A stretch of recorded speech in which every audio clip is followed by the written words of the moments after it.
to the fourth day of the Migration Summit 2024. For the first half of the week, we had many powerful and insightful discussions. To those of you that participated in our sessions across the week, thank you for being here. And to anyone who's joining us for the first time, welcome. We're very pleased to have you. The Migration Summit is organized by MIT Emerging Talent, Na'amal and Foundation. It's a week-long global convening designed to build bridges between diverse communities of displaced learners, universities, companies, social enterprises, policymakers, employers, and governments around the key challenges and opportunities for refugee and migrant communities. The aim is to bring together diverse perspectives to drive meaningful dialogue and action. This year, we're exploring the theme of unlocking and engaging talent, pathways for dignified work. And we do this through virtual events hosted by participating partners around the world. This session is Empowering Talent, Strengthening Businesses, the Opportunities of Impact Outsourcing. In case it's not clear in the title, this session's all about impact outsourcing as an employment model. And it is my absolute honor to introduce this session, which is hosted by Na'amal, because they hold a very special place in my heart. Not only do they do incredible, impactful work, but the team themselves are just as incredible. Na'amal is where I first started my Migration Summit journey 3 years ago, where I was part of the organizing committee for the first edition, back then as part of Na'amal team. So get ready for a very insightful session. I'm very pleased to start off by introducing Drew Gardner, who's an employment policy specialist at the ILO, and who'll be moderating the session today. Thank you, Drew, for joining us. It's great to have you. I'll hand it over to you to introduce yourself and take over. Fantastic. Thank you, Isabella, for this very nice introduction.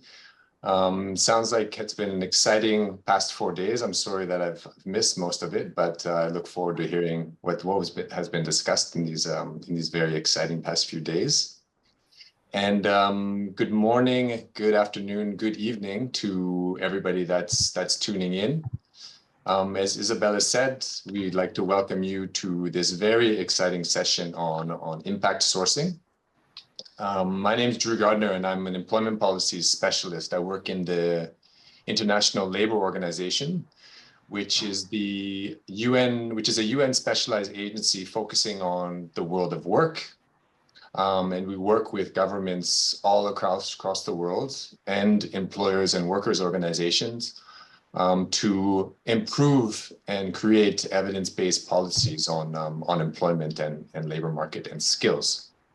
So this topic is super relevant for us, but I must admit something which is maybe a little bit of a secret, that for me, it was the first time that I heard about impact sourcing joining the session. So I have a lot to learn. I think I know about it, but I have never heard it used in this way before. But the idea and the model is fascinating. And I've realized that I've touched on this subject very much in my work in the past, but maybe not from the same angle that a lot of our speakers will talk about it from. So I'm just very thrilled to hear about more. So we're going to today learn about an innovative model which was developed by Na'amal Agency, and we have also with us EqualReach, which is a partner of Na'amal, which secures remote project-based work for displaced talent. And we do have two incredible stories and talent, which I've worked with Na'amal in the past, which we'll be able to share with you real world experiences. So we'll hear first from the Na'amal team, and we have 3 people, which are key parts of the development and the growth of Na'amal, and also their partner at EqualReach, about the benefits and challenges of this model. So I'm going to introduce you quickly to our panel members. And maybe when I introduce you, maybe just give like a thumbs up or a wave or something to have our participants be able to identify you. So the first is the fantastic and dynamic Miss Lorraine Charles, who probably many of you have heard from or know about. She is the founder and the executive director in Na'amal, and also a regular collaborator with the ILO. And I had the immense pleasure of meeting Lorraine, not virtually, but in person. Yeah, it's strange these days, but it happens in Kigali a few weeks ago, and we have a lot of research interests in common. So it was a fantastic conversation. Matthew Lloyd, also, who is coming to us from somewhere on the beach, I think maybe. But Matthew is with us. He's the operations manager at Na'amal. And also Abdi Ambari. If I say any of your names incorrectly, you have to, when you do have the mic, please feel free to correct me. Who is the tech and communications lead at Na'amal? Interesting combination. Having those two specialties is something quite unbelievable. So I'm looking forward to hearing from Abdi. Then we have Na'amal's partner, who's partnering with us on organizing this session, which is Giselle Gonzalez, who's the founder of EqualReach, which you're going to hear all about. And then we have two people from continent that is very dear to my heart, as I spent 4 years working and living on the continent of Africa. Mikal Afewerki, who's an Eritrean refugee. I won't give you more of her story because I think she can give it to you herself. And Suzanne Aichich, might have pronounced that wrong, but you can correct me, Susan, who is a Sudanese refugee currently located in Kenya. And both of them are alumni of Na'amal. Good, so without further ado, let's move right to the content, and I'll shut up, and I'm going to pass over the mic to Lorraine to tell us a bit about why she set up the Na'amal Agency and what the current focus of the organization are these days. Over to you, Lorraine. Thank you, Drew. And honestly, it was such a pleasure to meet you in person after many years of email correspondence. So, I mean, many of you have heard me speak before as the founder of Na'amal, but what I haven't told you about is sort of what we do and why we formed the agency. So basically, we train refugees to work remotely. And Na'amal was formed from my research, trying to understand the challenges that refugees face at that time in the Middle East. And this is where the idea of Na'amal was born, through doing my research and seeing the gaps. Fast forward many years, we've had many programs. Last year, we had 2 programs on the continent, which has become dear to my heart as well, one in Ethiopia and one in Kenya. And the initial idea was to link talent to remote work opportunities, internships, junior roles. But as we went into the program, we realized, and working with my partnership manager, we realized it was not quite so easy because companies weren't interested in junior talent. Companies felt it was too risky. They thought they didn't have the skills. They were unsure about a lot of things around how to pay them, the legal rights, and this is working remotely. Whilst we try to, try to provide all of the assurances that this is fine, it could work. In Ethiopia, they had work permits so they could work legally. Companies didn't want to take the risk.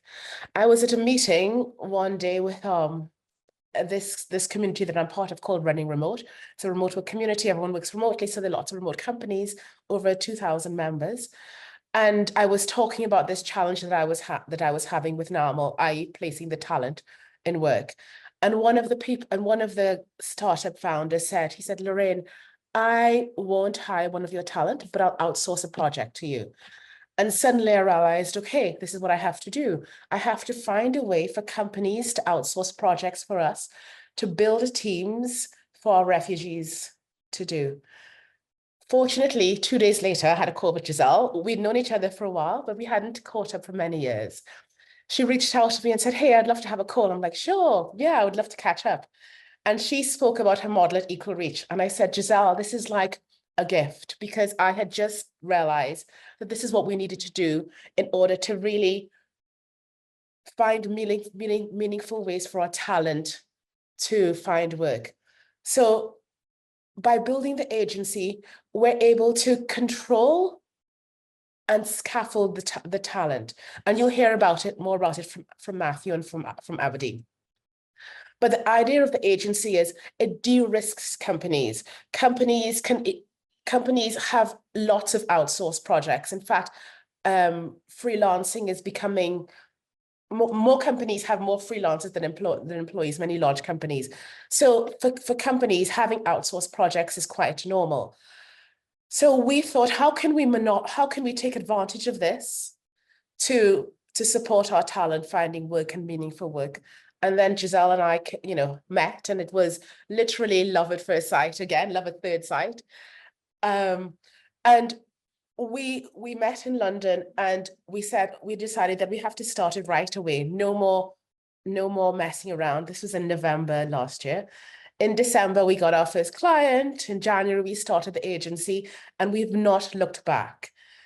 So we built this as a way to prove a model, but also as a way to provide dignified work for our talent that we're training. We know how good the talent are. We know that they're amazing, but this is something that the rest of the world doesn't quite understand. Employers don't know this. So by building the agency, we are finding a way to showcase the talent while providing them the scaffolding, the training that they need after they finish their training programs, and giving them experience, building their portfolio so that eventually they can go off on their own. So the idea is the talent stays with us for a year, just over a year, depending on our demand, to get the experience. And by that time, our new alumni come into the agency and they begin their journey. So I'm going to stop there because you'll hear more about it from my team. Thanks, Drew. Thank you, Lorraine.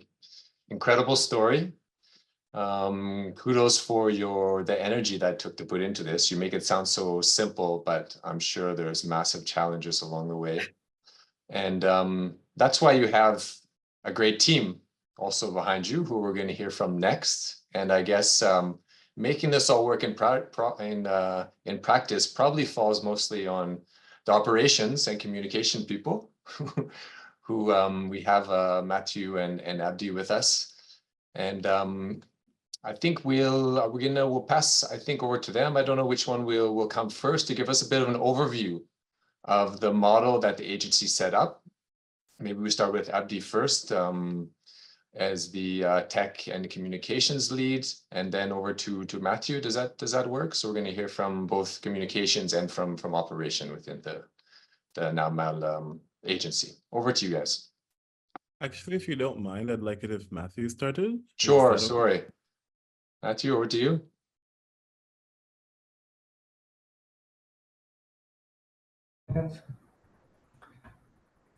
Hi everyone, I just want to take this opportunity to quickly thank everybody for coming as well, and it's a privilege and a pleasure for me to be here talking about this as well. And just sort of continue on to what Lorraine said, the agency itself and the model, it's basically, as you can picture, as Lorraine mentioned also there, one of the challenges that we found after going through the training for the talent was that they needed to gain real world experience. And part of the challenge there was to get the projects through the pipeline so that we had projects basically for the talent to work on. And so you can imagine some of the challenges that encompasses as well. So the model is basically, we're fortunate that we have some projects come through. We've got a very large talent database. I just see a message there about the Welsh flags in the background. I forgot to take them down, but okay. So as the flow goes, the projects come in, and we work in an agile methodology as well, using certain sort of project management tools. So when the projects come in, we've got this database talent universe, as I like to call it, where we go through, we look at what the different elements of the project are, be it a bespoke software build, or perhaps a website project, or it could be multiple different, maybe a marketing project as well. Once we find the talent, we go through, we put projects go together as you would do in any traditional sort of agency model, if you like. But what's different here is that we're mission driven. So our focus is very much on the mission of Na'amal and Na'amal Agency, and to bring underserved communities the work and the experience from the training programs that they had. And this is really important to us in comparison to what your traditional outsourcing model would look like, which is very profit driven, very sort of very sort of transactional. We're very transparent, and we want to make sure that the talent are paid for their work, paid a wage way well above the normal sort of average wage that they might find within the country, and yet to really sort of tap in to the underserved talent and communities, which has massive benefits as well for the organizations that we're working with, not just from a sort of a CSR perspective, but they get different, how can you say it? Different opinions, different ideas from diverse cultures, which they would never have had previously. So that's kind of how the model of the agency works for us at the moment. And I'll pass it on to Alpha now to fill in any gaps I probably left out. Awesome. Thank you so much, Matthew. I think that was a pretty comprehensive kind of description of what we do and why we do it. To put just a finer point on the kind of the actual execution of the work, you know, once the work has been acquired, once we've identified the talent for the work, and matched them correctly with the work that is to be done, then I, as a technical lead, come in with a lot of supervision and help from Matthew, who's the operational manager, to make sure that we're all organized and everything. We sit down, we map out the entire project, think about how to start executing, and then kind of dive into the project together with the talent. So our approach is to always ensure that the talent feels like they have all they need to execute the project, because a massive disadvantage that we're working with is for a lot of junior talent, essentially, who join in like big comprehensive builds. They usually have apprenticeship programs where they get a little bit of time to get acclimated with like company culture and how to deliver a product to that specific client. But our talent is kind of essentially thrown into the project and expected to deliver something very high quality. And so to fill in those gaps, we need to work with them very closely, have conversations with them, get to create a safe space where they can express any lackings that they feel that they're experiencing, make sure that we're getting them those resources and making sure that the end product is something that is of quality to be able to attract, you know, further investments from clients and otherwise into the agency. So that's basically what we do and how we do it. Thank you, Abdi. I have one follow-up question for you. And thanks to you and Matthew for the overview. We know about the digital divide. And as on the tech side, how are you guys dealing with lack of internet connectivity, refugees and other displaced getting online? Is that something that you feed into or involved in the policy space at all on? From a technical execution standpoint, that does tend to be an issue. I think as an agency and through our training program, we go above and beyond to make sure that we address those challenges as needed. I know in the past, through our training programs, we've provided our learners with SIM cards when they didn't have SIM cards to access internet. I think we also provided some of our learners with computers through our partners at some point when we were doing training and stuff. Now, when we're actually doing the projects, things like internet access do come up. I know a very recent example is with all that is happening in Kenya, a lot of our talent from Kenya weren't able to access internet for a while. Now, this requires a lot of, but also keeping in mind that we have very tight deadlines sometimes that we need to work with. So that requires a lot of flexibility and ingenuity, social ingenuity, especially with the team. I'm very grateful for the fact that with our team, we can instill the fact that this person's responsibility is your responsibility whenever that person isn't there. So there's like that load sharing that happens. Sometimes we essentially find any innovative way to kind of get past it, but these are actually challenges that we do face. And once talent gets to a point where they're being paid for the projects, we do encourage them to continue investing in better internet access and better communication access so that doesn't continue to be a problem for them on their freelance journey. But yeah, all in all, we do find ways, and that is a lot to do with other people sharing responsibility, and also, yeah, just being patient and human and kind through all of it. Good. Yes, I think Matthew had something to share. Yeah, Matthew or Lorraine, anything to add? Yeah, I just wanted to add on to what Alpha said there in terms of sort of the working environment and the connectivity.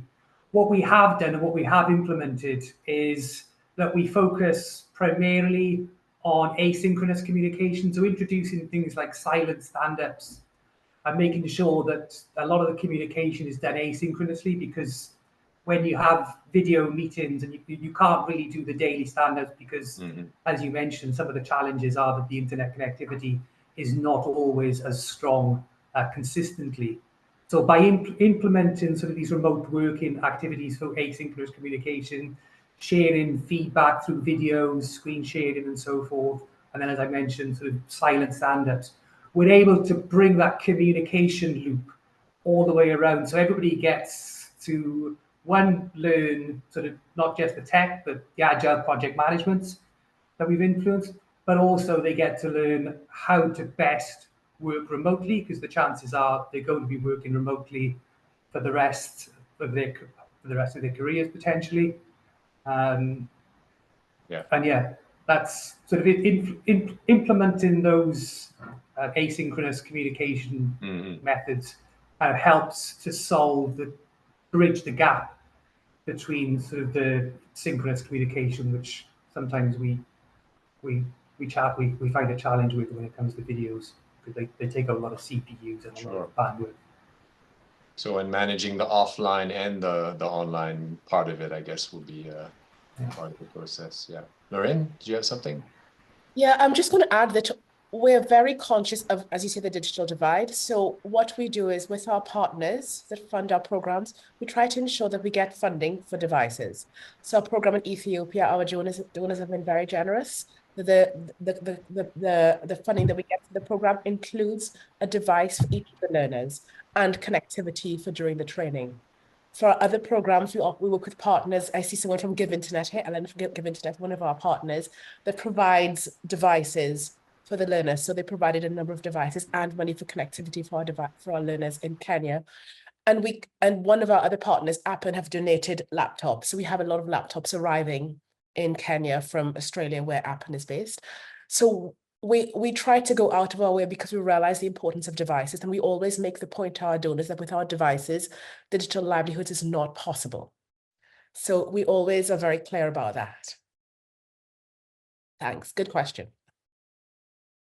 Thanks, Lorraine. Yes, and I even see people from camps participating in this call. So I know that it's not easy to get access from some of the camps. Kakuma, I think, is one of the better ones, and I think we have somebody that has. There's some internet classrooms and also some 3G access in Kakuma. So it's getting better, but the divide is still there. That's for sure. Good. Yeah. Just to dive in, I just wanted to share something that we probably should shout more about.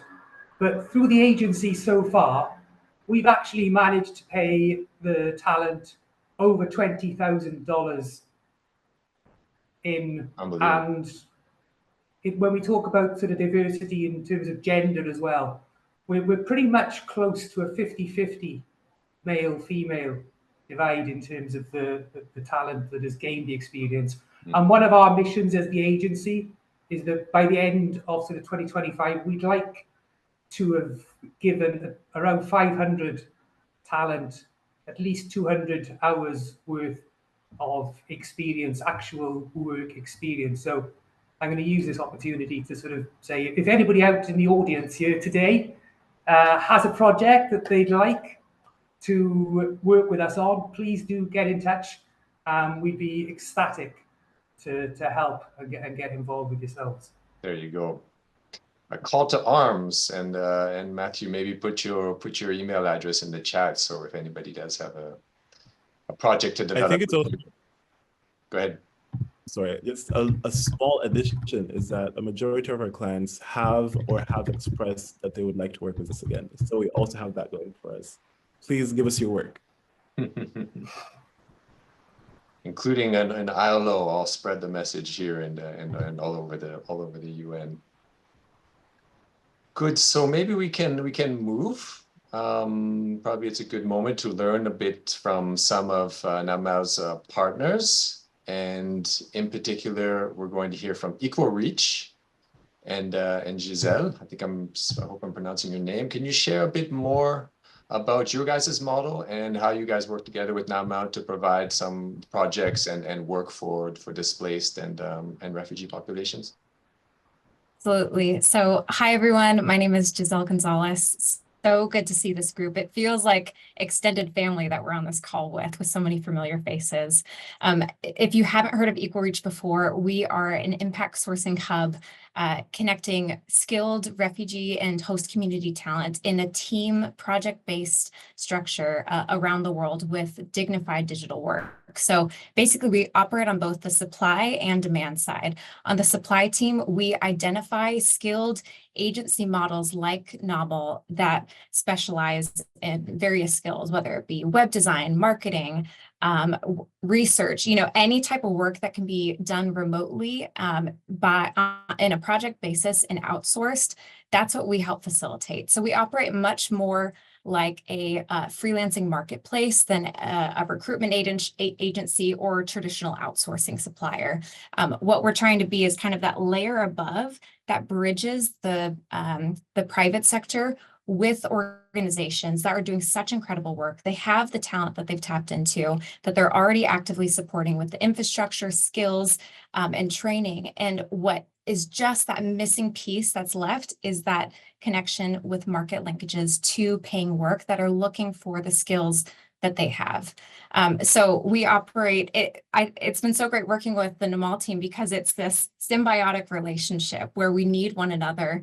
And it has been, the honor of my career over the last 6 months to be seeing this model scaling so quickly and working so effectively. Just as a couple of proof points, we've had a 9.5 NPS Net Promoter Score on all our projects between clients and all of the talent that we worked with. 9.5 out of 10, just showing not only the quality of work, but also the way that we're working. Which I'll get into in a little bit, but that's a high-level overview of what we do at EqualReach.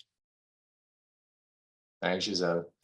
I think you would still have some time if you want to go into those aspects. I wanted Sure. to ask you, but I think maybe in the Na'amal team as well, about just some of the challenges working in this environment. I mean, we're dealing with an area where we're all looking for cheaper talent, and it's a competitive marketplace. So my question would be, if you think about the market, what types of competitive advantage do some of your, freelancers and stuff bring to the table, and what, clients are really after?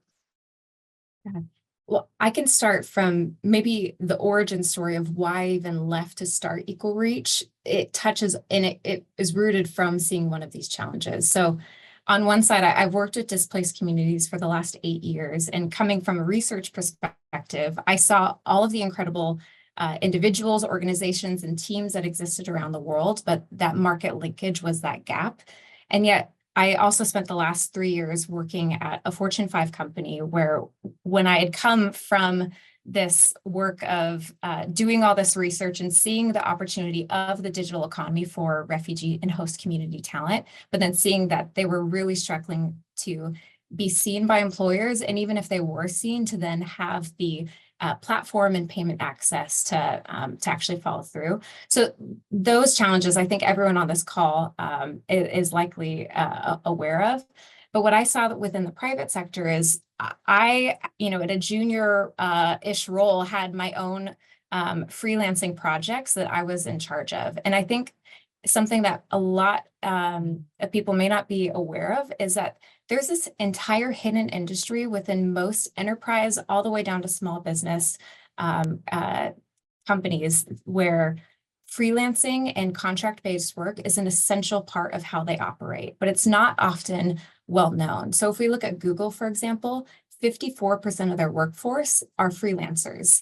And yet this is not accounted for in a lot of the traditional stats when we think of work opportunities. So far, I think collectively, we've been looking at full-time placement when we think of livelihood creation options, which is its own bag of worms with the complexity that involves. So I just saw this opportunity, and I also experienced the need that I had, within my own team in a large enterprise to have high quality work with a team that we could trust, and the challenges of sourcing this and finding that high quality work in a sea of millions of freelancers around the world. So coming from a private sector perspective, those were some of the pain points. And when I piloted this model internally, it got to a point where our accuracy rates had increased so greatly that we had saved millions of dollars while paying a refugee team more by sending this work intentionally in a team-based structure to refugee talent. And so I saw that both our business needs were being met and the social impact was there as well. And that's what, when I started talking about it internally, I would get more requests from other members of other teams and other companies. And I left my full-time role to start EqualReach because I saw this challenge that was being not addressed within the private sector. And then I think from the challenge of actually, now that we're doing this work, some of the things that I see is really balancing the ability to bring scale and bring this model to scale while also bringing hyper-level support, hyper-local support. And that's where a partner like Na'amal and the agency model is so important, because EqualReach, if we are a market facilitator of funneling work opportunities from the private sector, identifying the best suited teams and matching them to refugee teams around the world that have the high quality talent that they're looking for. We will not be able to scale if we were doing all of the training, the day-to-day mentorship, support. And so that's why having these partners is so critical, because that helps us overcome this challenge of how we can bring that support, but also being able to enable scale. Excellent. Excellent point, Giselle, about this hidden market of contractors and subcontractors, and that work potentially being undervalued and even invisible, in a lot of the data and statistics, not only at national level, but also in companies and in businesses. I very much do think that is the case. Now, Mal team, do you want to complement that at all? I think, yeah. Yeah, maybe I'll just jump in and talk about the support that's really crucial for what we do. If it weren't for what Abdi, we call him Alpha, Abdi Alpha does, and what Matthew do, we wouldn't be able to do this. So it's not just that Giselle gives us projects and we hand it to the refugees. We have to create the teams, and we need a tech lead is important. Alpha's role is crucial, because without him, the team wouldn't know how to even begin working on the project. They might have some idea, but they wouldn't know how to execute it, and the quality wouldn't be there. We need Matthew to make sure that the entire system is working. So it's not, so we've had to sort of change the way we think, and we've now become a business. So the Na'amal Agency is a business. Yes, we have our for-profit arm that does the training, but we're now a business, like any agency, in London, that's getting projects, building teams, and delivering it. So we've sort of had to reconceptualize the way we think. So, for example, Matthew comes from the private sector. He doesn't have an NGO background, and that's on purpose, because we want someone that knew how an agency would run. We need someone like Alpha, and you asked about him being comms and tech. He has the design, but he has the tech, and that's really important, because when we build a website, yeah, the technical bits are important, but people see the aesthetic. So someone like him can do both of them, with a strong technical background, supporting on the coding, on the back end, but making sure aesthetically it's what the client is expecting. So we needed to sort of restructure the way we worked as an organization to accommodate for these projects coming in and to deliver the project. So now we've become a business because of this. And that's how Giselle, for Giselle and I, we have this symbiotic relationship. Projects coming in, we see who we need, we build the teams, and we deliver the projects. Thanks, Lorraine. Sorry, I was actually double tasking while I was talking to you. I was going on to Giselle's and EqualReach website and signing up while you were talking. Actually, it's a super nice platform. Thank you. You can get away with these kind of things in webinars, right? To double task stuff. Yes. Absolutely, you go for it. If you're signing up to bring more talent or more work to our talent, then yes. No, it sounds like there's really like, as you say, symbiotic, perfect match between the two organizations, and very much agree. Having that perspective from the private sector, because Lorraine, I'm sorry, the only research profile won't cut it. You need to bring the private sector people in. So congrats for that, finding the right people. Anything, sorry, Alpha, Matthew, Giselle, Lorraine, you guys want to add before we move on to the next session? You didn't ask my question about the talent of, you didn't answer my question about the talent and the competitive edge that, you know, some displaced or refugee people might bring. Okay, I'll begin and then just I'll take over. Sure. We That's a believe great in transition to the next session. Yeah, we believe in our talent. In fact, we've hired 3 of our talent in the past. The first of our alumni that we hired was actually an alumni of MIT and Na'amal. We hired him. He was our coordinator in Ethiopia. He started as a coordinator. He became a tech lead. Then he got resettled to Canada, where he's got a tech job now. Absolutely brilliant. We believe in our talent. For our Ethiopia program now, we've hired 2 of our alumni. I'm sure they're in the audience here. So this is one thing that we say, because we believe in our talent, we know how good they are, we hire them. What competitive edge do they bring? I don't want to talk about the whole thing, oh, you know, refugees are resilient, you know, those sort of stereotypes. When you work with talented people, no matter where they are, it's incredible. So for us, it doesn't matter the fact that they're refugees or they're from the global south, or global majority actually, it doesn't matter. The fact is no one has recognized this talent. And for us, that's a competitive advantage because no one has found them. We found them first. We have them. We're training them. We're going to make them uber successful, giving them these amazing skills so that they can go back and then change the world. And you'll hear from one of our talent what she's done as a result of the training she's had from us. You'll hear from Susan later on about what she has conceptualized. But many of our talent, you know, there's someone from the MIT cohort a few years ago. He started his own organization in Malawi from the experience he's had working with Na'amal at MIT. So we're spotting the talent. We're making them incredible change makers. So then they can then do what we're doing, scale what we're doing, do what we're doing in their communities. So my eventual goal is to have many organizations doing what Na'amal is doing.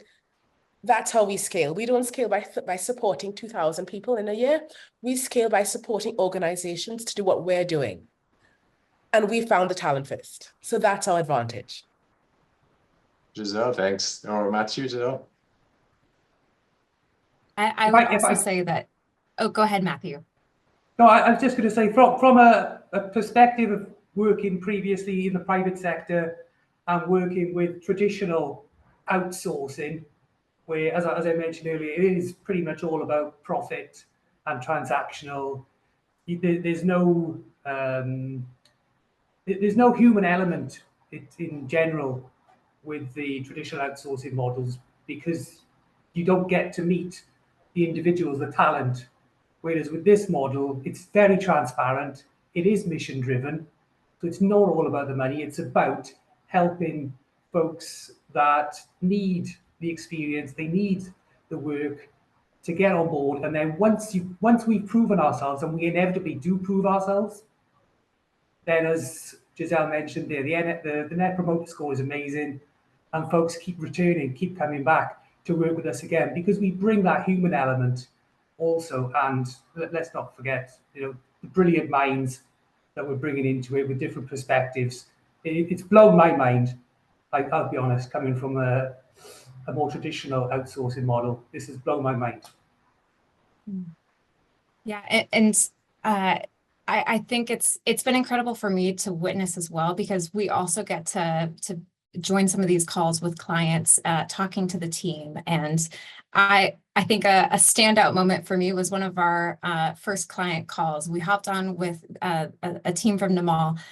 Susan was on that call, and hearing our client refer to the team as developers, they were the experts in the room that were guiding that were guiding this UK-based client on their strategy, their DevOps,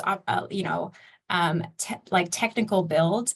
And it was so incredible of the shift in identity of, I think when we talk about this, we think, oh, refugees, this is a charity work. It is not charity. I can tell you with firm data, even when I was working within the corporate world, when we were sending work to refugees, originally when our projects were with random freelancers around the world, largely from the US and the EU, the challenge that we ran into is when we tested accuracy rates, they were 33%. When we sent this to a team of refugee talent that were dedicated to get this right and ensure the quality was the highest, that accuracy rate shot up to 95%. And so I think this can be a major win for businesses, and it shouldn't just be within the CSR bucket.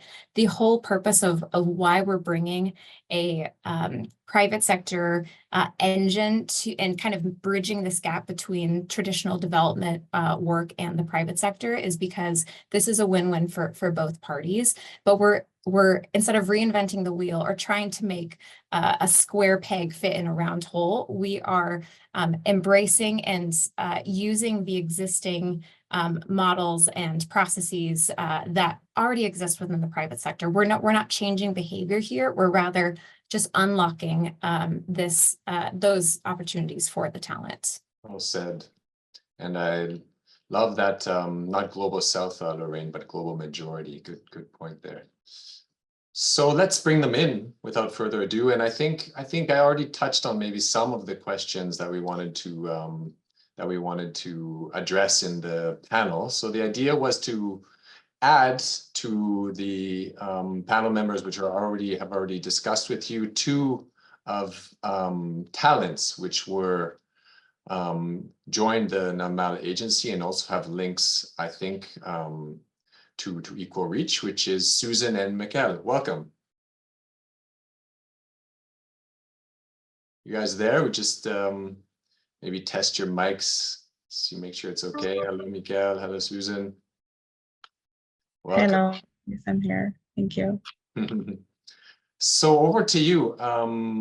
Can we learn a bit? Maybe we start with Mikkel first about some of the day-to-day working of this model. And maybe just describe your journey and where you are today. Over to you. Okay. Thank you. Okay. Hello, everybody. My name is Mikkel, and Na'amal and MIT React alumna. It's very good to see you all, and I have a very, very amazing time to hear all of the messages from the Na'amal. And I'm really, really happy to introduce myself and start by sharing something about my story. And I really appreciate for allowing me to share my story with you. So first, to describe my journey from training and working on a project with the Na'amal Agency is, firstly, my journey began as a participant in the digital livelihoods named DOT, and where I was trained as a full stack web development, which exists for a year. And this foundational training, it equipped me with very much essential skills. And following this, I joined to the digital livelihood program with Na'amal. And over this course, which takes around a year long, with Na'amal as well, we're focused on remote work readiness and as well as very, very interesting soft skills. And this has been part of my very, very much great experience as well, which is because it's very, very much important soft skills, especially in the remote work environment. And it was very much, it's like a spice up for me. And then also this program, additionally, it has added a very, very much invaluable skills and knowledge. And this overall, this has prepared me for the challenge and opportunities of the remote work. So this is how it's just a very much short description of myself from training and working to this projects we've been talking about. Thanks so much, Mikkel, for your powerful testimonial. And Susan, over to you. Hello, everyone. Susanna Church. I'm a South Sudanese by nationality, but currently residing in Kakuma refugee camp. I'm a full stack developer, but currently majoring in game development.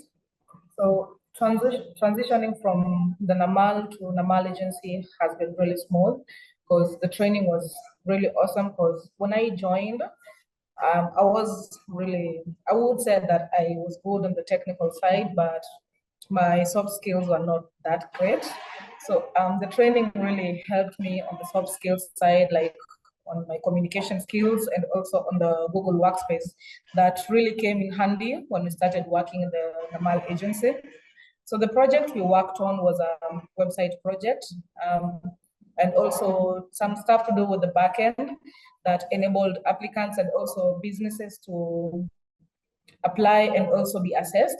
So that project was really big, and I also worked on it with a team, and that really helped us because it wasn't really a one-man job, and that's something that I really realized was helpful because my team was really helpful, and big ups to Abdi. Abdi was really supportive in this project because at some point we were stuck, and yeah, the client was really happy with what we did to a point that he came back and gave us more projects and also some updates to work on that we are currently working on.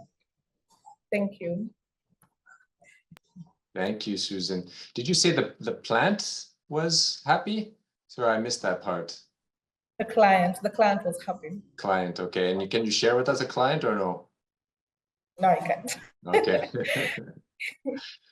NDA there with Susan's client, so no problem. And if I could just celebrate the two of them and the work that they've done. So Mikal worked with us on a website development project. And when I first saw the first drafts of the website, I was floored. I would, expect this from people who had been working in design for 10 plus years, and it was just their draft. So just watching the client interact with them and seeing the high level of quality and attention to detail in the work.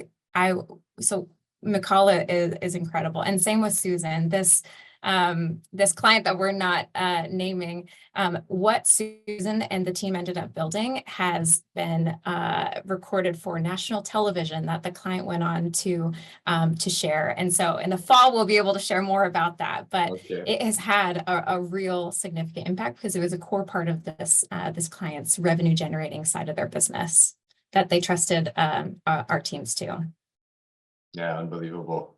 So we'll save the date when it will be released and tune in probably everybody to social media to see this this wonderful design that and project that Mikael has helped to deliver. Yes, Abdi, over to you. I think maybe you can discuss some of the requirements of these of this contract.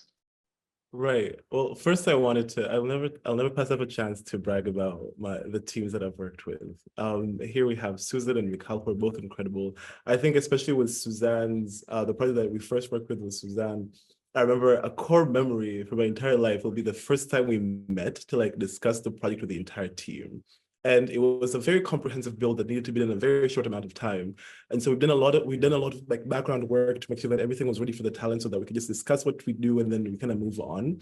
But there were some challenges with internet and also just communication in general and just kind of nailing the points together to the point where I was explaining this thing. I think we were there for maybe 4 hours and I started sweating. I had to take my jacket off. So it was a whole thing. But I remember up until the end where I know everyone is exhausted. Everyone is gotten to the point where I don't think we can absorb any more information. They kept going, no, let's keep going. Let's keep going. Let's figure this out together.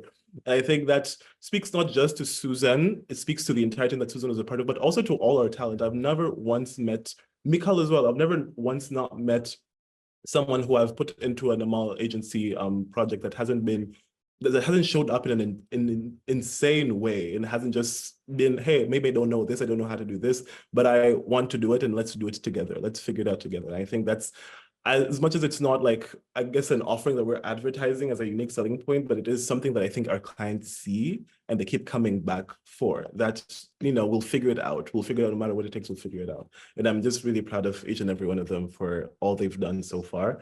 And just kind of transitioning into the point about, essentially, I guess your question, Drew, is what requirements we're asking of, or that we kind of need for people to be able to be part of these teams. Well, officially, it is truly just being a part of the Na'amal community and, matching the talent profile to as close as we can get.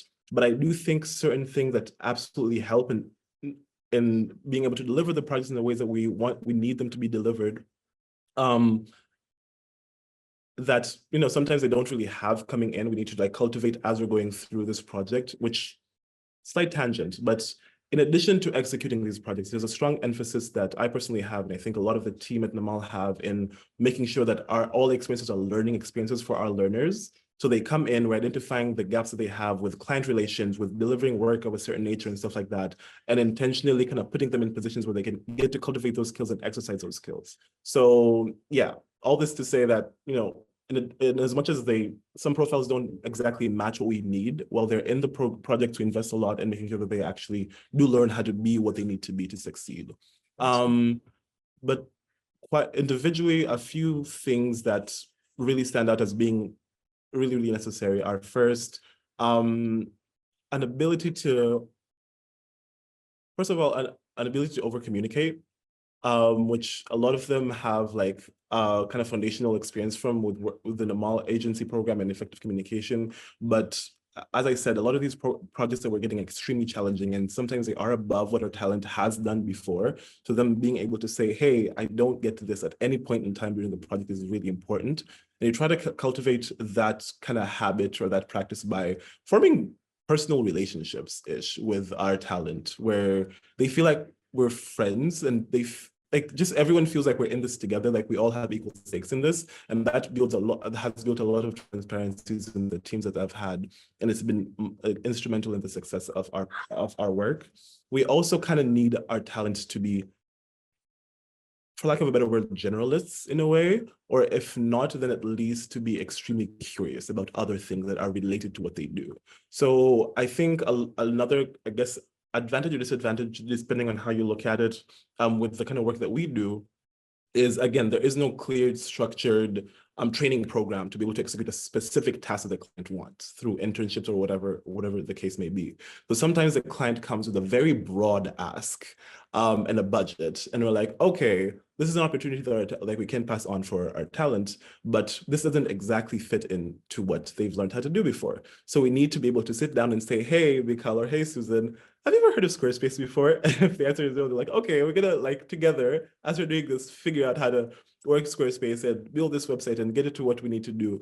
And I'm really appreciative that all of the talent that we've had so far in the Na'amal cohort have kind of had an instinctive inclination towards this. We'll come in, the answer will never be, I don't know, and that's it. It'll be like, I don't know, but I looked up this video and it looks, or it's always with a mind to building the mind to expand their knowledge base. And that's been a massive advantage in executing client projects in the ways that they needed to be executed.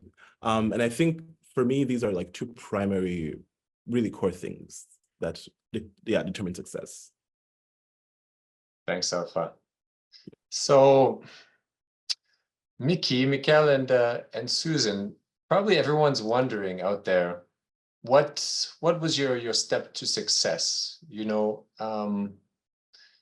We always hear the criticisms about education systems in Africa, and I guess even more challenging for your situations.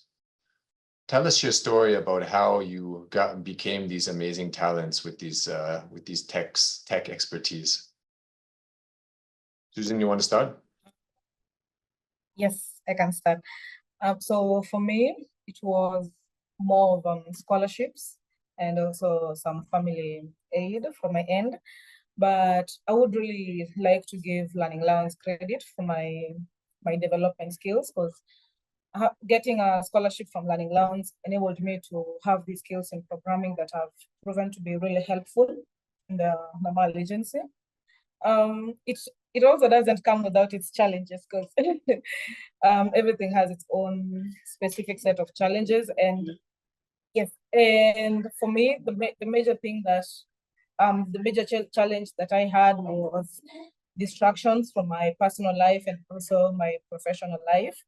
And what really came in handy for these was I used Google Calendar to set aside to distinguish between my private life and also my professional life. And also my teammates also were really awesome, because yeah, the support they gave when we were working was really great.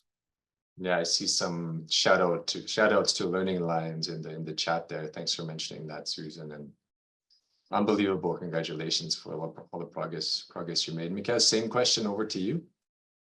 Thank you.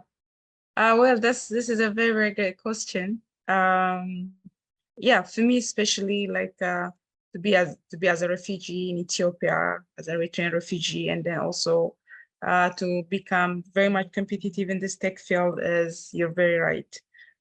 Firstly, for me is like, I can say it's like a journey, like growing as a tech lady, is just and having a refugee background as well, it's just a journey.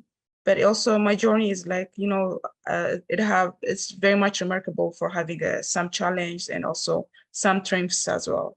So, but this thing I have come up to leverage different kinds of resources.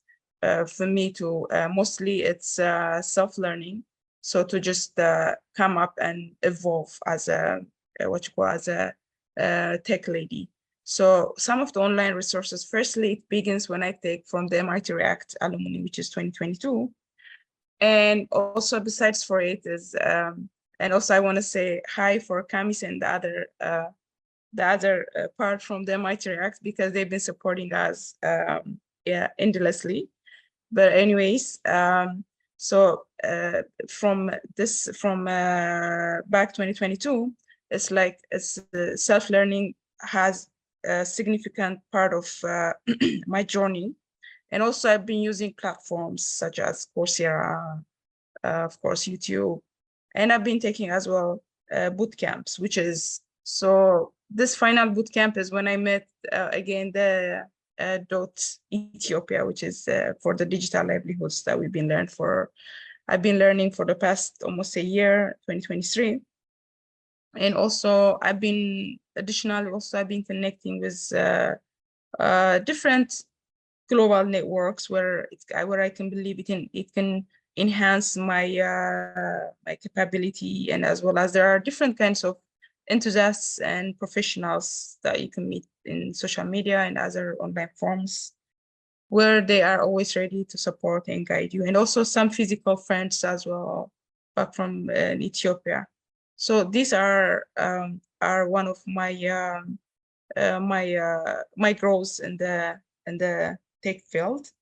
And finally is what I can say is, despite for the challenge and also the different, let alone internet can be one of, or some electric outage can be a problem as well. Mm-hmm. But to address this challenge can be head on and turning them into opportunities for me.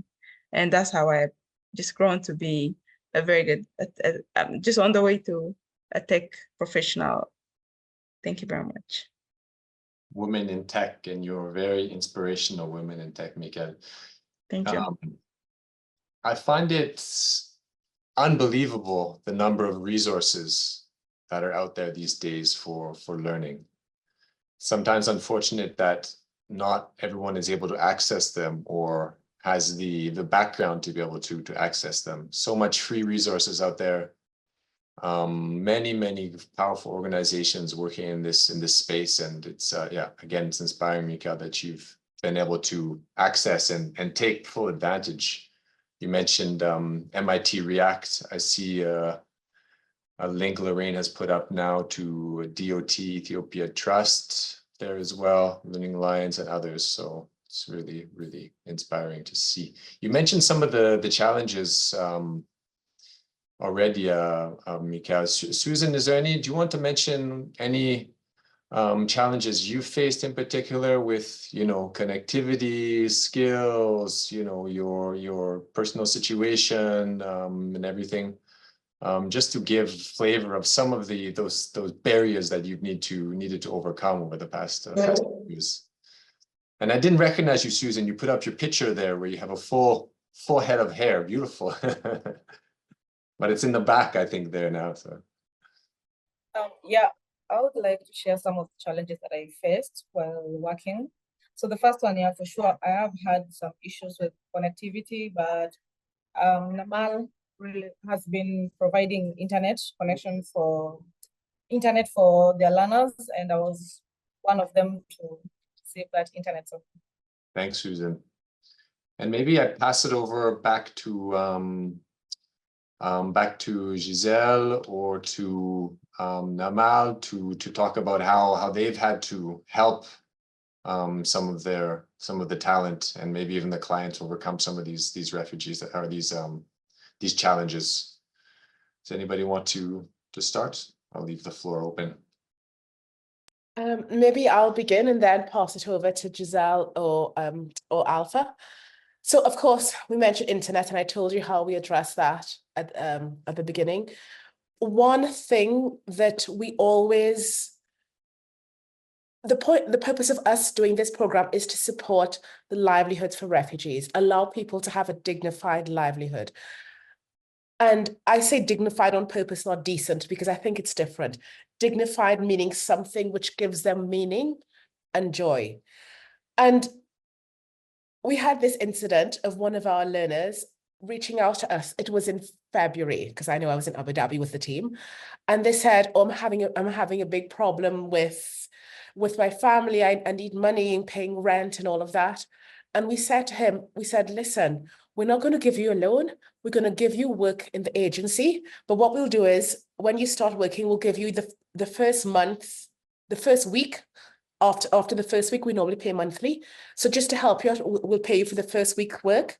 And then after, it'll be the usual cadence. In the first week, he earned $300. He was able to pay the rent that he owed. So our goal is exactly this, so people can have dignified lives. And I guess we understand the challenges that our talent face, or economic challenges. And by doing what we're doing, we are addressing that big challenge, because a lot of the challenges that people face, not all, but a lot, are linked to finances, lack of connectivity, lack of devices. With money, you can buy your own laptop. With money, you can buy your own connectivity. So now we don't provide connectivity for Susan anymore. She earns, she buys it herself. And this is the goal that we're trying to achieve. The person that I told you about, that, that contacted us, because he was having problems, he's one of our most successful earners so far. He's hungry, he wants to work. He sees how his life is changed because he's able to work in a dignified way. So for us, that's what we're doing to address the challenge, providing opportunity for talent to have access to decent and dignified work. Lorraine, you gave a couple of examples of some of your talent and displaced that have been successful. But for you, I think question on everyone's mind might be, what's really the pathway to go from these individual cases to scale? I mean, we know about the big global freelancer networks out there, which are taking the majority of the market share. What's your thoughts on how to take this model to global?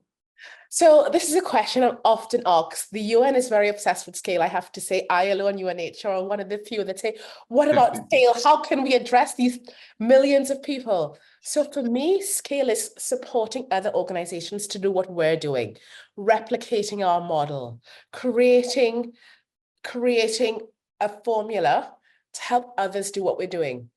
With EqualReach, we're trying to create trying to create the model to show that that it's viable, that it can work. Yes, Na'amal can achieve greater scale than we're doing.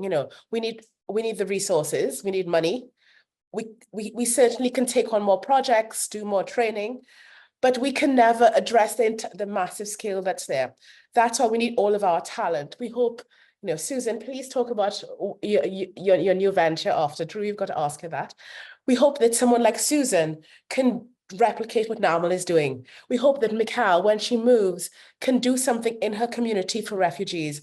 We hope that we show them a model to do something where they are in their communities. That's how we achieve scale, because I don't believe that one organization can do it really well. Our model is boutique, high touch. We believe high touch has the greatest impact. We don't want to have 200 people or 300 people in one training program, because we don't believe that works. As I say to everyone, why do we spend lots of money to send our children to private school with small class size, lots of attention? Because we know that works. So for refugees, we're replicating that private school model. High touch, small cohorts, where we can really create the mindset shift and the change. And then creating people like, creating talent like Susan, empowering them so they can then do what we've done. And we will support them when in the communities where they are. And that's how we achieve scale. And Drew, so well said, Lorraine. This is what we were talking about, of balancing that scale with hyperlocal support. And I think to put a visual behind it, if Lorraine and Alpha and Matthew and the Na'amal team are essentially steering the ships out at sea to bring more people on, support fishing expeditions, let's just say, where they specialize in catching swordfish or salmon. Really what is needed at scale is you've got this armada of ships around the world who are doing the same work. And what EqualReach is trying to do is create that harbor, that marketplace where they can bring their skills and expertise and fairly be able to enter the marketplace and create fill that gap of the actual job linkages. And I will say I'm always wary of those. We're going to, our single solution, just us, will help 1 million people and solve the entire, solution. There's no panacea single stakeholder who can do this. This is why these partnerships are so essential, because we each fill a very unique gap within this supply chain or livelihood creation chain. Fantastic. Thanks, yeah, and I want to add, if any organization says, as Giselle says, I will support 1 million people, we know it's not going to be good, because we know to achieve the quality that's needed, it's not possible. Yeah. Maybe over 10, 20 years, but not in the space of 2 or 3 years. It's not possible. Mm-hmm. Yeah, and history has taught us that for sure, Lorraine, you're right. And you're also right that we are sometimes too obsessed with scale when it's about local touch, as you mentioned. You already introduced maybe the next segment, and please, we'll soon go to Q&A. So feel free in the chat to raise your hand. I already see Rifat with his or her hand raised. So please get your questions ready. But Susan, please. I'm dying to hear about what's coming up next, and also you, Mikhail. Okay, so, I started an organization here in Kakuma refugee camp. It's a gaming company. It's called Tech Film Algorithms. So my mission is to empower my fellow refugees here in the camp, because I notice people like playing games here, but considering how employment opportunities are also very limited access to education. So my mission is to provide education opportunities in game development, programming, game design, and graphic design. After they are equipped in these skills, then they would be introduced into the freelance marketing and also job placements. Hopefully, once they are in these, once they start working, they would be able to create an exposure for themselves and generate clients coming to them instead of them relying on themselves applying for jobs. So that is my mission. That had to happen once. It sounds super exciting, Susan. Congratulations. and best of luck for the next opportunity. Games and computer games are a constant battle in my household. I'm trying to reduce the number of games in my household, but other places they might need to be promoted more. But can certainly learn incredible amounts, especially when these games can be educational. Mikhail, do you want to give us a little flavor of what you're working on these days, or what might be coming up next? Sure. Actually, it's very much interesting to hear from Susan as well. I think staying with Na'amal, they just gave us a sort of a burning desire and something to, I couldn't express it, but it's like something inside where we just have to evolve and come up out of the box. So I always appreciate like what they gave us, but to me is like there's this initiative that our graduation was on April, so I just raised there's this initiatives that I'm thinking, and we are some teams, but still we are evolving. But my initiative is, I don't know if you have time, I have like 10 slides. I will make them short. I can present them. I can share you, so as it will be very much interesting. You have 3 minutes. It will be the same point. 3 minutes. I'll make it less than it. Sure. Thank you. Go ahead.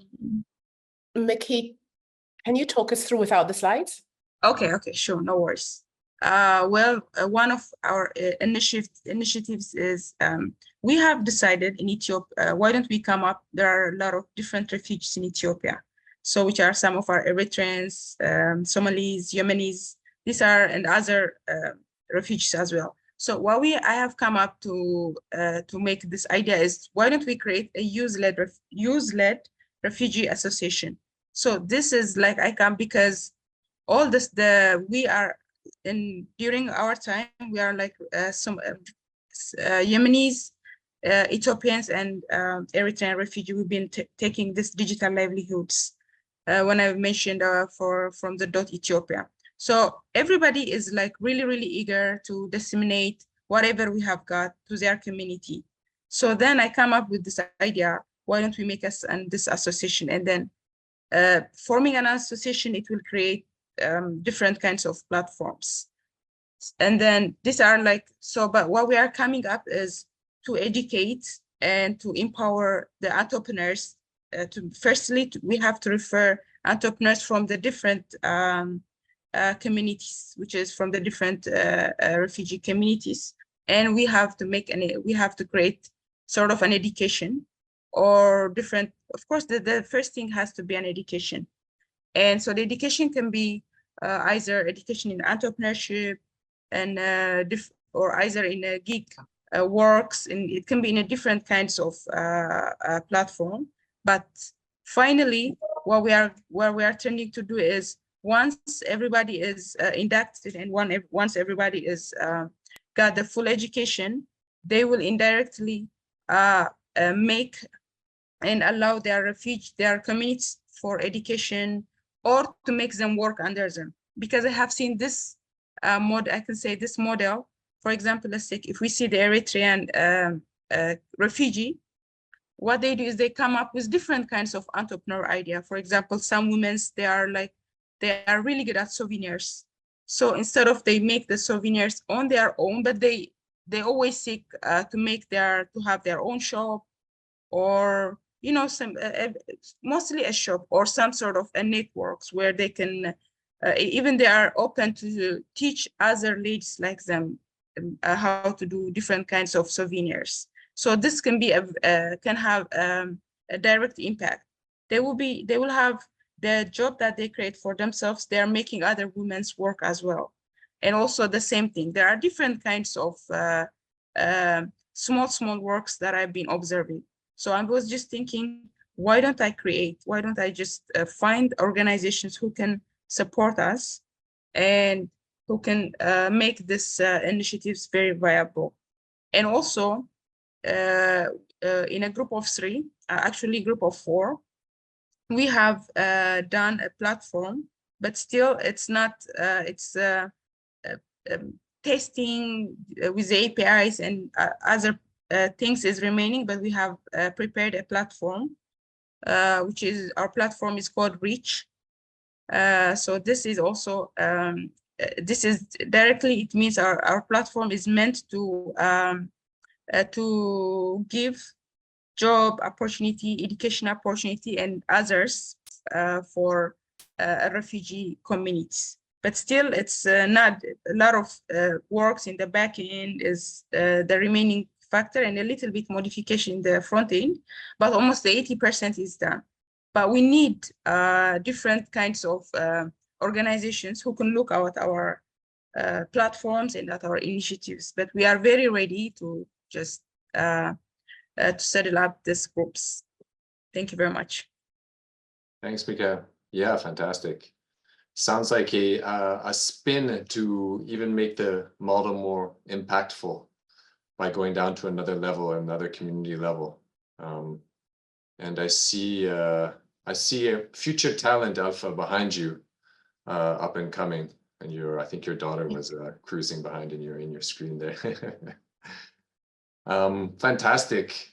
Thanks, Mika, for your for the future perspective. And please post about this on social media. I would love to, and I think a lot of us would love to learn about how this all goes with Na'amal and EqualReach being some of the catalysts for even further reach. So I don't know if does Giselle, Lorraine, Matthew, does any of you want to, before we close this this session, any further thoughts or reaction on Susan and Mika's future projects and how you could maybe be involved? I'll just say really quickly, because we have some burning questions from the room, that as Amber, our colleague, says, our alumni are hyper-focused on impact and, and supporting their communities. But as someone said yesterday, purpose can also be profitable. So whilst we want to support the communities and, and same for Na'amal, we want to make sure that we're profitable so we can continue doing the work and supporting more and more people. So all I will say is, this is what we share with our community. Purpose and profit can go together. Thanks, Lorraine. I won't ask you what profitable means in terms of exact numbers, but Giselle, anything you want to add? I think as we continue to grow, you guys are seeing the model being tested in real time, and we're seeing the impact play out. And I think as we continue to scale, one thing, like looking ahead to our long-term vision, our North Star is twofold. We, one, want to create fair, dignified work opportunities for teams of displaced and host communities around the world through this model that you've been hearing about. And the second side of that North Star is disrupting the way that the private sector outsources for good. You cannot have one without the other.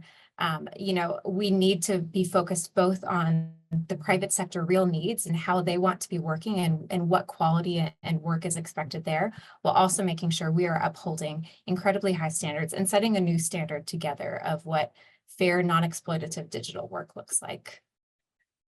And one thing I will say, because I know a number of you are in the room are in the funding sphere, we have been so intentional about the type of funding we have taken on, because this model walks a very fine line between those two North Stars. We've intentionally said no to private equity because after working in the space for so many years, I have, and I know Lorraine has seen this model play out numerous times, where the very populations you started to serve are the ones you end up exploiting. And that is not who we want to be. And so I've also been learning, stepping into kind of the grant space for the first time, how complex and long-term these types of,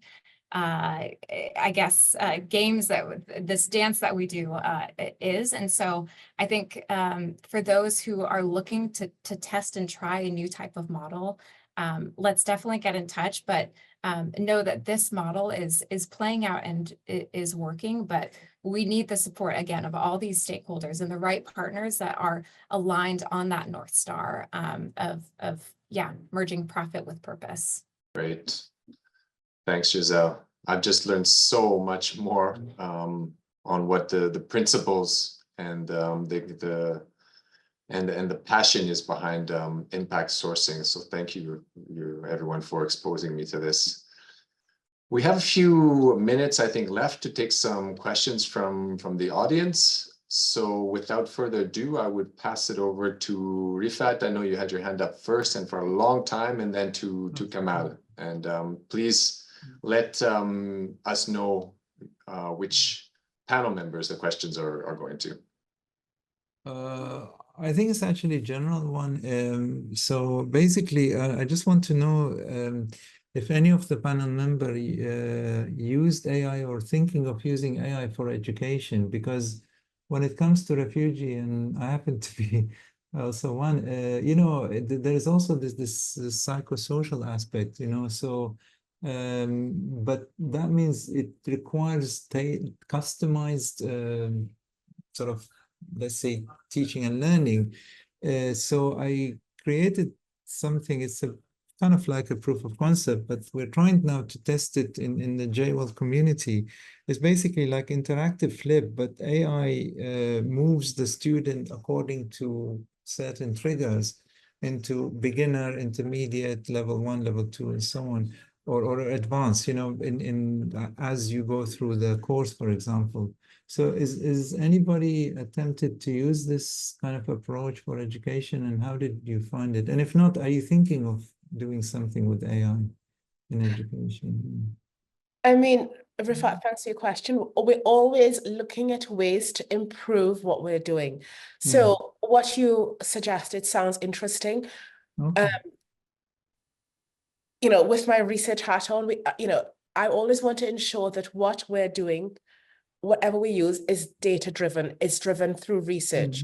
And with AI, it's still emerging, and within the education system, it's being used and tested. So yes, it's something that we're looking at. We aren't actively doing it now, but it is something we have our eye on when we find something that works well within our communities. So this thing you suggest that you talk about, please reach out to me separately, and I'd love to learn about it. Okay, I'll do that. Thank you very much. Thank you. Thanks. Anyone else? So coming from a tech perspective, MVPs are the best way to get started. You know, it doesn't need to be fully funded and this massive entity to test these theories. It sounds like a remarkable and really innovative approach. I would say start testing at a small scale, get those case studies to see what works, what doesn't, and then move from there. I think thinking at that scrappy entrepreneurial startup mindset is a really great way that I'd love to see more of brought into the development sector, and especially when we talk about training and thinking of how do we bring scale, you know, start with MVPs and grow from there. Okay, thank you. Thanks for the question and responses. Kamal, over to you. Thank you very much, Andrew. Yeah, my question goes to Na'amal and EqualReach. And so my name is Kamal. I'm a refugee currently living in Uganda. I'm a machine learning data scientist. I'm a machine learning engineer, and I'm just really curious to see how I can onboard on Na'amal or on EqualReach. I've visited your websites both, just like Drew did. So really quite curious on how I can onboard and maybe get started with the process. And yeah, maybe that's my question. Kamal, I'm really glad. Yeah. Just reach out to us separately. So one thing, we only work with talent that we train because we have to ensure that when we present the talent to the client, we know who they are. But reach out to us. Where are you based? And yeah, Kampala, Uganda. Uganda. Okay. Well, hopefully we'll have something start in Uganda soon. Reach out to us and we'll take it from there. How they reach you guys? And Sonia, can you put the Na'amal projects, the Na'amal at Na'amal email in the chat? We'll put an email in the chat. Very much. How about EqualReach? Is it the same? I just fill the form on your website or something like that, Giselle? Great question. We don't take on individual freelancers. We specifically work in a team-based structure. So that's why we call them delivery partners. So Na'amal would be one of our delivery partners. If we're actually looking to expand it to Uganda right now as well. So I would just say when we do bring on delivery partners in Uganda, those are also potential avenues. But again, we look for those organizations that already have a pool of talent. So it would just be a matter of getting within their talent pool, like Lorraine was saying. And we should be, fingers crossed, working in Uganda soon. Not sure exactly when, but hopefully soon. Yeah, and Kamal and everyone else at MIT Emerging Talent, we develop education to employment programs too. Na'amal is one of our partners, but we have a certificate in computer and data science that we run ourselves. We're looking to open the call for applications later in the year.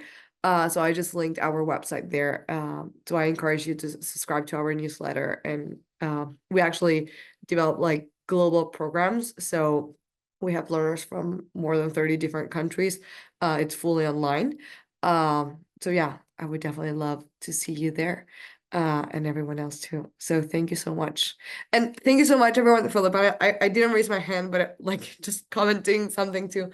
So I remember when we heard from Lorraine that she was launching the agency, you know, Megan and I at Emerging Talent, we were reflecting like, wow, it's like amazing, but it's really such a pity that like us that we are sort of developing, you know, those educational programs need to also develop new elements and redesign our programs because we are not getting the results that we need in terms of employment, in terms of partnerships. So I think like it's amazing what you're doing. You know, we at Emerging Talent cannot launch an agency, unfortunately. Luckily, we have you, but I think it also sort of shows the big gap. Yesterday in a conversation, you know, they were also talking about how they were working with displaced communities and, you know, the many things that you need to have actually into consideration when wanting to launch a program, you know, in having the hands hold in building that sort of individualized support to set them up for success, in getting the right partners. And so I think this also showcased the need to continue to do so. I like this is not new, of course, like I'm not saying something that, but it really was surprising for us when we heard about the agency being launched because it really shows the gap and the very like the many things that we actually need so that our programs are successful, you know, beyond our individual efforts. So yeah, I appreciate everyone's stories too. Thank you so much for sharing, and I'm learning a lot too. Thanks, Camilla, for taking the mic. No worries, spontaneously. Also, so I don't know if Belinda is still, Moya is still with us, but I saw you put some information about Rebuild. Do you want to take the mic and just give us a little synopsis if you're still there? Yeah. I am still here. Thank you so much, Drew. Confirm you can hear me? Perfectly. Thank you so much. This has been such an inspiring discussion to listen to, and I've had conversations with several people within the sector, including Lorraine, about the it's a very bold statement to talk about quality versus scale and numbers, especially coming from a program that we do a lot of scale work. But yeah, something to continue having conversations about. It is really challenging the status quo and ways of thinking of the sector. But thank you so much for giving me this opportunity. I did put it in the chat box, and I do see we are on time, so I'll not spend so much time to go over that, but a very quick shout out that the Rebuild program was funded by the IKEA Foundation. The link is in the chat, so you can read more about what we do. But one of the things that we are hoping to do this year is to bring new ways of thinking and ideas backed by research, which has been also discussed in this conversation today, into policy-making conversations. So we are hosting a policy and research symposium in October this year. We will be opening up registration for participation later on in August. But for now, we are making a call for papers to reach out to any researchers, and not only academic researchers. I wanted to emphasize on that. Any agency, any think tank, any practitioner that is doing research around economic matters, but focusing on Ethiopia, Uganda, and Kenya, please feel free to share your research with us. We're really looking forward to use the brilliant work that you've been doing to underscore our policy conversation. So thank you so much for that. Thanks, Belinda. Yes, encourage. I know there's several kind of people with that profile, so encourage to submit any papers to that very interesting symposium. Maybe we can end there. I think unless there's further thoughts or further questions, I don't see any hands up. I know people are probably running to other meetings and engagements. Again, fascinating discussion. I was so happy and thankful, Na'amal, Lorraine, Giselle, to be invited as the moderator. And on behalf of ILO, I thank you, and I thank for the partnership, not only on this, but many other activities that we've been working with you on. One, just the information from my side is that next year, there will be an international policy and regulation discussion on decent work in the platform economy that all countries in the world will be participating on. And the idea is to pass a new international standard, international regulation on work in the platform economy. And that discussion will be happening next year and the year after. So it's a two-year process. And this is a great opportunity for us to get involved in this discussion, and to ensure that the interests of people and displaced populations working in impact sourcing, but all different types of platforms, from economic to cultural to supply chain to all the different sectors, are adequately represented and interests adequately represented in this. So with that, I think we'll close it here, and you can find the recording available on the conference's website for anybody that wants to go back and review it. Thank you once again, and enjoy the rest of your day or evening for those that are in another part of the world. Bye-bye. Thanks, everyone. Thank you, everyone. Thank you.